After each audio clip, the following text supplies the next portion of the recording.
नमस्कार दोस्तों, स्वागत है आपका हमारे YouTube चैनल ट्रैवलर गुरी में। दोस्तों, आज का जो हमारा टॉपिक है काउंटर वेटिंग टिकट और ऑनलाइन वेटिंग टिकट के ऊपर हम यात्रा कर सकते हैं कि नहीं कर सकते हैं।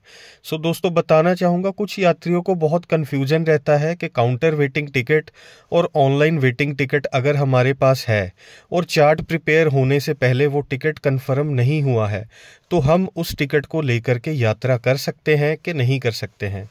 दोस्तों, पहले तो बताना चाहूँगा कि अगर आपने ऑनलाइन टिकट बुक किया है और जब आपने टिकट बुक किया था वो टिकट आपका वेटिंग में था और चार्ट प्रिपेयर होने तक अगर आपका टिकट कंफर्म नहीं होता है, वो वेटिंग में ही रह जाता है, आरएसी तक भी नहीं आ पाता है, तो दोस्तों ये जो आपका टिकट है ये ऑटोमेटिकली कैंसिल हो जाएगा। जब आपने ऑनलाइन टिकट इसको बुक किया था, जो आपका साइट का चार्ज कटा था, 20-30 रुपये कटता है, साइट चार्ज कटता है, वो आपका डिडक्ट हो जाएगा, वो रिफ़ंड नहीं होगा। बाकी का जो सारा पैसा है आपको रिफ़ंड आ जाएगा आपके अकाउंट में जिससे भी आपने बुकिंग किया था। तो अगर वो टिकट लेकर के आप यात्रा करते हो तो वो टिकट का तो पैसा आपको ऑलरेडी आपके अकाउंट में 2 या 3 वर्किंग डे के अंदर वापस आ ही जाएगा, तो वो टिकट आपका मान्य नहीं रहता है। उस टिकट के ऊपर बिल्कुल भी आप यात्रा नहीं कर सकते हो।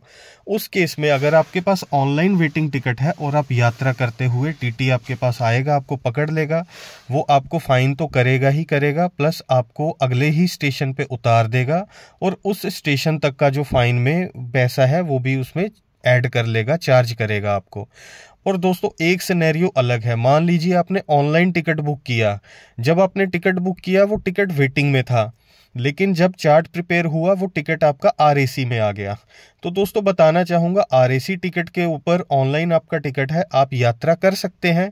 और अगर आप टिकट आपका आरएसी में रह गया, आप यात्रा नहीं करना चाहते हैं, आप उसको चार्ट प्रिपेयर हो गया है, आप ट्रेन के चलने से 4-5 घंटे पहले आप उसको कैंसिल कर सकते हैं।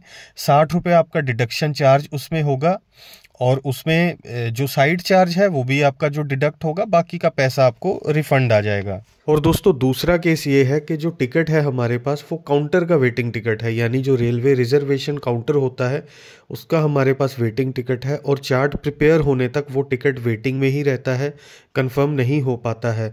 तो उस केस में भी टीटी आपको कोच में चढ़ने नहीं देगा। अगर आप यात्रा कर भी रहे हैं, टीटी आपके पास आ गया तो टीटी आपको बाहर करने की पूरी पावर रखता है उस केस में, ये रेलवे का कानून कहता है। हाँ, ये एक अलग बात है, कुछ लोग काउंटर वेटिंग टिकट लेकर के भी आपको स्लीपर के कोच में आपको चढ़े हुए मिलेंगे, यात्रा करते हैं, लेकिन ये गैर कानूनी है। टीटी से वो बचकर यात्रा कर ले, टीटी उनको नहीं पकड़ पाए, ये बात अलग है, लेकिन ये अलाउड बिल्कुल भी नहीं है।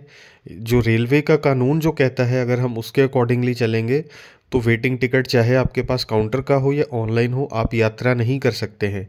हाँ, आप इस केस में ये कर सकते हैं, अगर आपके पास जो है काउंटर का जो वेटिंग टिकट है और आपका कंफर्म नहीं हो पाया है तो आप जनरल कोच में यात्रा कर सकते हैं, बहुत ज़्यादा अगर आपको इमरजेंसी है। और अगर आप यात्रा नहीं करना चाहते हैं और टिकट भी कंफर्म नहीं हो पाया है तो उसके लिए आपको रिजर्वेशन काउंटर जाना होगा और वहाँ पे आपको हैंड टू हैंड जो आपका पैसा है वो रिफ़ंड हो जाएगा। उस केस में आपको पूरा पैसा जो है वो रिफ़ंड मिल जाएगा, तो उस केस में आपका कोई भी पैसा डिडक्ट नहीं होता है। तो दोस्तों, उम्मीद करता हूँ कि दोनों ही सिनेरियो, वेटिंग टिकट काउंटर का और वेटिंग टिकट ऑनलाइन का, दोनों ही सिनेरियो आपको क्लियर हो गए होंगे। अगर फिर भी कोई कन्फ्यूजन है, आप कुछ पूछना चाहते हैं, आप मुझे डायरेक्ट मैसेज करके पूछ सकते हैं, मैं आपको मैसेज में रिप्लाई करके ज़रूर उसका उत्तर दूंगा। तो दोस्तों, इस वीडियो को हम यहीं पे एंड करते हैं, मिलते हैं बहुत जल्द एक और नए टॉपिक के साथ। तब तक के लिए अपना ध्यान रखिए, नमस्कार।